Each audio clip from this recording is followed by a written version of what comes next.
बलूचिस्तान के साहली शहर गवादर से गिदरोशिया पॉइंट के नुमाइंदा उबैदुल्ला बलोच की रिपोर्ट के मुताबिक गवादर के क्लाइमेट स्कूल के लिए एक ख़ास दिन था। साबिक असिस्टेंट कमिश्नर जवाद अहमद ज़ाहरी ने अपनी रवानगी से कबल हमारे स्कूल का दौरा किया, एक ऐसे वक्त में जब गवादर कई सवालों, एहसासात और उम्मीदों से भरा हुआ है। वो आए, बच्चों के दरमियान बैठे, उनकी बातें सुनी, उनके ख्वाबों को देखा और वो कार्ड्स वसूल किए जो बच्चों ने खुद अपने हाथों से मोहब्बत, तशक्कुर और जज्बात से भरे लिखे थे।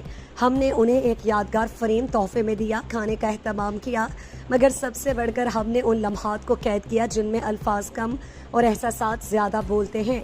ये एक रस्म मुलाकात नहीं थी, ये गवादर के बच्चों की तरफ से एक खामोश पैगाम था कि हम उन लोगों को पहचानते हैं जो सिर्फ कुर्सी पर नहीं, ज़मीन पर मौजूद होते हैं, जो सिर्फ फाइलें नहीं संभालते बल्कि लोगों की दुआएं और तकलीफ़ें भी महसूस करते हैं।